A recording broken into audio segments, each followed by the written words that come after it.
Good morning, class. Miss Dunn here with your lesson 4.2, Exposing Rock. Activity 1, Revisiting the Rocks and Fossils chart. So, if you guys remember this chart right here, what we know and the questions we have, I wanted you guys to, since we don't have our old chart, think about what it is that you know now, especially when you're gaining new information, and then the questions that you still have. So, this is a perfect opportunity for you guys to synthesize the information that you're learning with the information that you already know, and then trying to fill in the gaps with questions that you might have. Let me move on. Oops. All right.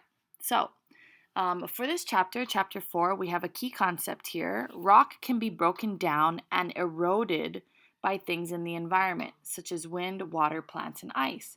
Yesterday, you guys read about two different canyons, and you could see that the water level in the canyons were different, and the layers of rock that were exposed were different. And in the book, it kind of led you to understand that a river is what caused this. So, rock can be broken down by these things over time. Vocabulary word, erosion. When rock, soil, or sand is worn down and moved from one place to another by water, wind, or ice. Okay, activity 2, rivers in Desert Rocks Canyon.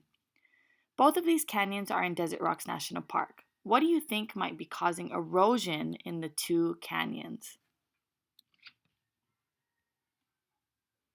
If you guessed water, you're correct. Why? Because both of them have rivers. Okay. So we could also assume that a long, long, long time ago, maybe these rivers were a lot bigger and way fuller with water.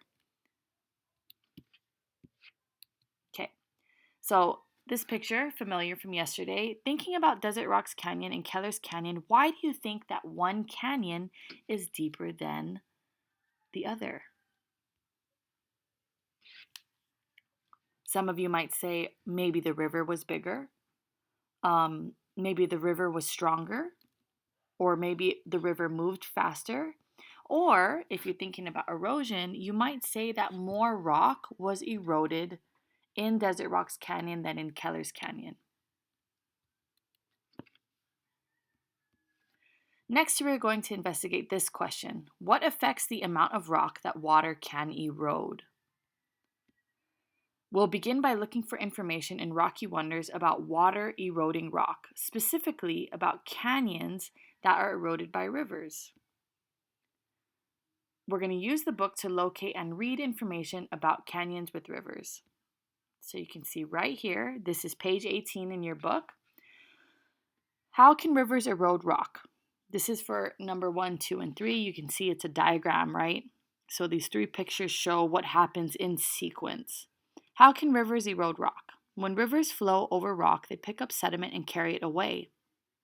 The pieces of sediment can bump into solid rock and break off small pieces. The sediment in the flowing water breaks off more and more pieces of rock. After a very long time, a river can carve a huge canyon like the Black Canyon. Rivers can be fast or slow, big or small, new or old. Not all rivers erode the same amount of rock. For example, the longer a river flows over rock, the more it will erode the rock. The faster a river flows over rock, the more it can erode the rock. The Gunnison River flows down one of the steepest slopes of any river in Northern America. This steep slope makes the river flow very fast. What did you find out about what can cause rivers to erode different amounts of rock? Some of you might say the time and speed of the river, faster rivers as well. So, how long or how old or how new or how fast the river is can decide how much rock is eroded. Now, let's think of this concept. Have you ever raced a toy car? What happens when you race it down a ramp? If we push a toy car on a straight sidewalk, it'll go for a bit and then it will stop, right? If you race it down a ramp, what happens to the toy car? If you ride your bike down a hill, what happens? It moves faster. This is what happens when a river flows down a steep slope. The water moves much faster down a steep slope than when it flows over a flat surface. Activity number 3, investigating erosion in the sim. Now we will use the simulation to observe how rivers erode rock. We will run different tests with rivers that are fast and slow over different periods of time. This is another reason why this modeling tool is really good for us, because we can see how this happens. Okay, you can use these buttons to choose the speed of the river, okay, fast or slow. This is the worksheet that you will be working on. Please follow the directions very, very carefully. There are 5 instructions, and then there's 4 tests that you need to run. It gives you the speed and it gives you the time. And then you have to input the canyon depth, okay?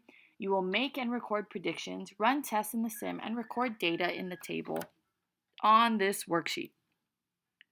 You guys all know where this sim is at. Please make sure that when you have the sim open that you also have the worksheet open so that you can do them both at the same time.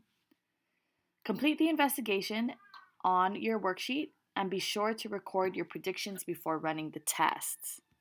Okay? This is something that you should be able to answer after. What test made the deepest canyon and exposed the most rock? Why do you think so? Do you think it's possible for slow rivers and fast rivers to erode the same amount of rock? That is all for today. Enjoy using the sim, and please take your time on that worksheet.